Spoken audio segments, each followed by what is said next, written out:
Bismillahirrahmanirrahim. Assalamualaikum warahmatullahi wabarakatuh. Saudara, dengan saya lagi Edi Mulyadi dari Forum News Network FNN. Saudara, saya dapat berita. Lagi-lagi saya telat karena kemarin beritanya Selasa 15 Juni. Ini bagus banget judulnya, dari Sindo News, dan saya kira banyak juga di tempat-tempat lain, di media lain maksud saya. Judulnya kasus COVID melunjak, Luhut titik 2, ini dampak pemimpin tak memberikan contoh. Kasus COVID meluas, melonjak. Kata Luhut, ini dampak pemimpin tak memberikan contoh. Seru nggak? Oke, kita baca beritanya. Menteri Koordinator Kemaritiman dan Investasi Luhut Binsar Panjaitan menilai bahwa meningkatnya kasus COVID-19 di tanah air saat ini akibat kesalahan dari berbagai pihak. Dengan kata lain, kesalahan yang dilakukan secara bersama-sama. Luhut pun menyinggung banyak pemimpin yang tidak memberi contoh yang baik kepada masyarakat. Sayangnya, Luhut tak menjelaskan secara rinci para pemimpin yang dimaksud. Kita lanjut dulu, jangan banyak komentar, baca dulu aja beritanya ya. Lanjutnya begini. Sekalian sama-sama mari kita berkaca. Inilah kesalahan kita ramai-ramai. Pemerintah sudah habis-habisan minta supaya kita stay at home, tidak mudik, tapi kemarin kita rame-rame tetap melakukan. Ini buahnya, kata Luhut dalam webinar Selasa.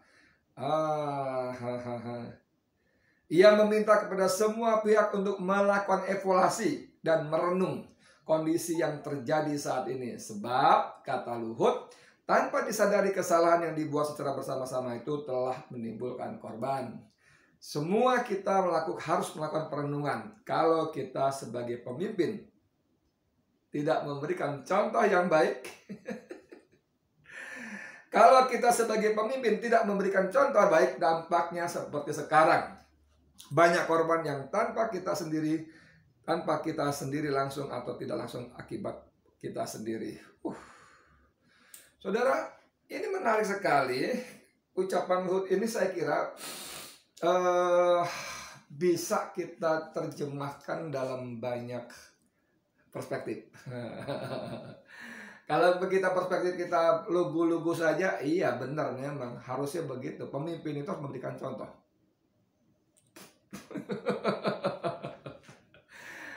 Tapi kalau kita lugu plus, nah ini menjadi menarik. Kalau kita tanya, walaupun waktu tadi wartawan nulis, sayang Luhut tidak menjelaskan secara rinci para pemimpin yang dimaksud. Ya.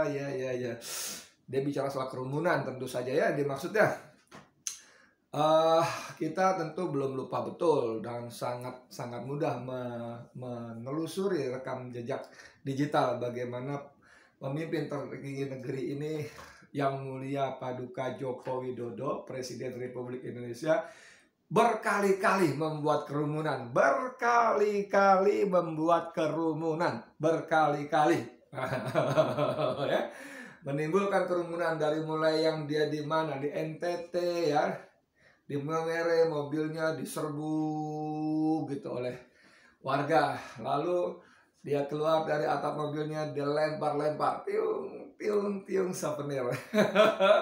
Walaupun dia pakai masker sambil nunjuk begini, yang kemudian oleh kepala sekretariat media kepresidenan Arifin B itu ya, mengatakan bahwa itu menunjukkan bahwa Jokowi meminta jangan lupa tetap pakai masker. Ya, begini kan nunjuk maskernya gitu kan. Aduh, tapi tindakannya melempar-lempar itu, bagaimana ceritanya orang akan bubar kalau dilempar souvenir? Nah, kan gitu kan, dilempar kaos, dilempar apa oleh seorang yang bukan biasa-biasa saja.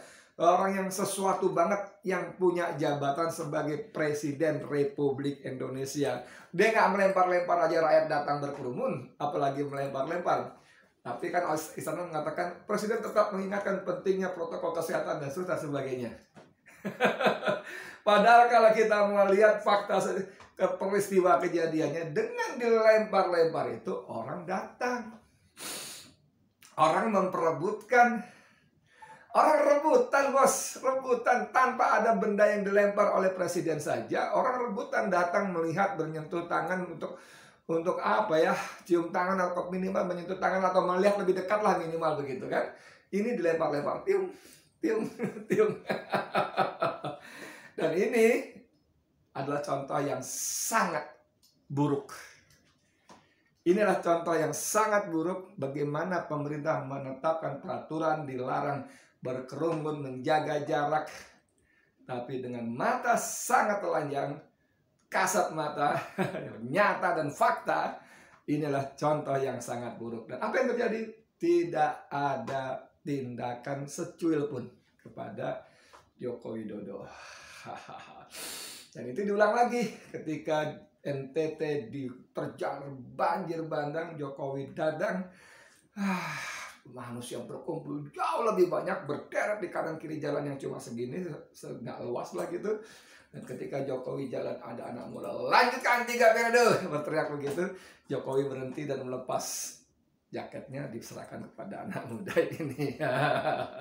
Kita tidak tahu apa yang sesungguhnya terjadi ketika anak muda tadi melantangkan teriakan Jok, lanjutkan 3 periode. Karena pada waktu itu kan sedang musim rame-ramenya wacana Jokowi 3 periode. Walaupun secara verbal presiden kita mengatakan dia tidak tertarik dengan 3 periode. Itu orang yang menjerumuskan dia, itu orang menampar dia, itu orang yang mencari muka terhadap dia. Kita nggak tahu emang mukanya kemana dia Mas Joko, orang sampai begitu rupa. Tapi kita dengan sangat gampang menerjemahkan, ya begitulah dari banyak rekam jejak, bahwa sampai ada artikel siapa yang menulis tuh, kalau Jokowi berkata A, dengarkan maka lihatlah sebaliknya. Kan begitu. Ya, itu memang rekam jejak dia begitu. Saya tidak berminat jadi presiden, copras, capres, mikir kan gitu waktu masih di DKI. Anak-anak saya tidak tertarik terjun ke politik. Lalu Medan dan Solo apa itu Mas, kan gitu kan.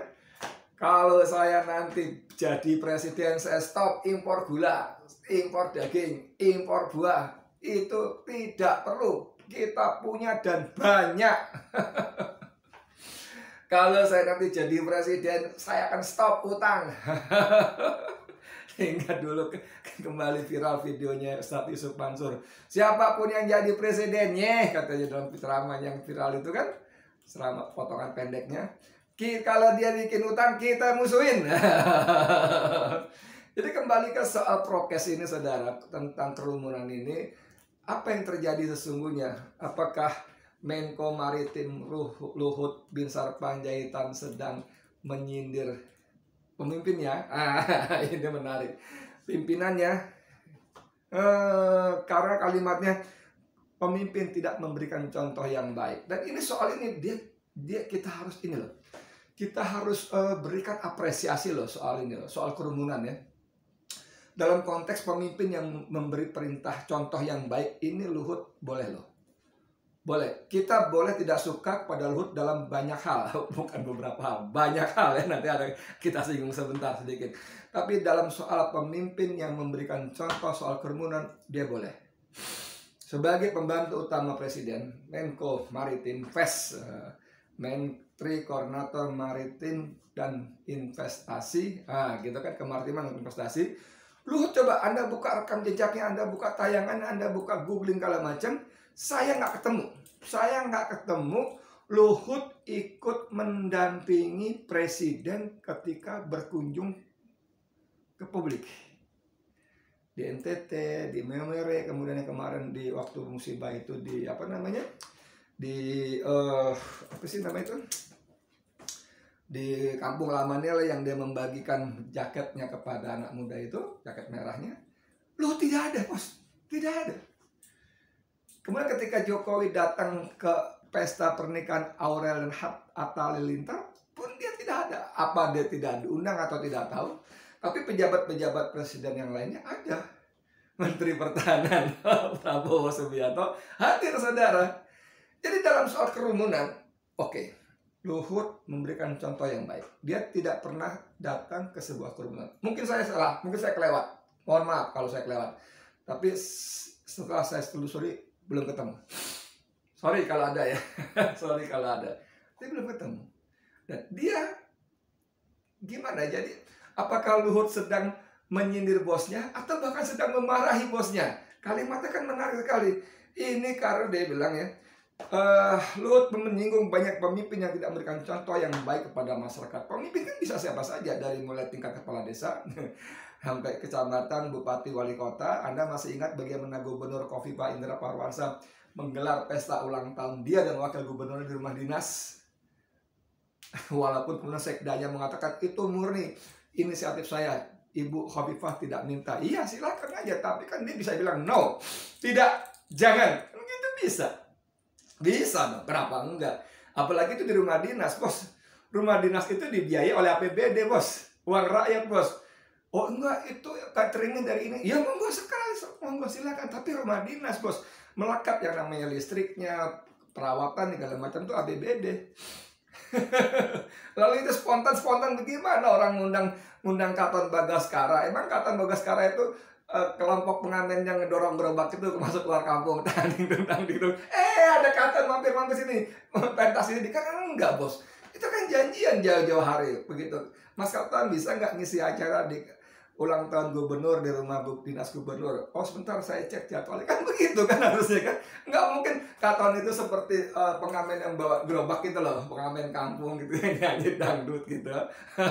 Kemudian lagi lewat di gang sebelah, tiba-tiba Mas Katon sini mampir, silakan ini ya tampil di di pesta ulang tahun gubernur. Ini contoh kerumunan, saudara. Jadi kerumunan pimpinan tidak memberikan contoh menurut Luhut ini bisa siapa saja, bisa mulai tadi lurah, camat, wali kota, gubernur, bupati tadi, sampai tentu saja bos Opung Luhut ini sendiri, yaitu Jokowi sebagai Presiden Republik Indonesia. Dan dalam soal itu Jokowi benar-benar tambeng. Do you know tambeng, saudara? Tambeng ini bahasa apa ya? Tambeng bahasa Jawa kalau nggak salah ya. Tambeng itu bandel, nggak kena dibilangin. Lu tambeng banget sih loh. Kue tambeng banget lagi. Tambeng itu susah dibilangin, bandel, nggak kena dibilangin. Berapa banyak orang protes, kerumunan yang dia buat di mana-mana, tapi dia bikin lagi. Dan Jokowi adalah presiden yang melek IT. Melek medsos maksud saya lebih khususnya. Dia main Instagram, dia main Twitter, dia main apa segala macam. Dia tahu persis bagaimana protes riuh rendah warga, baik netizen maupun yang bukan main di arena medsos.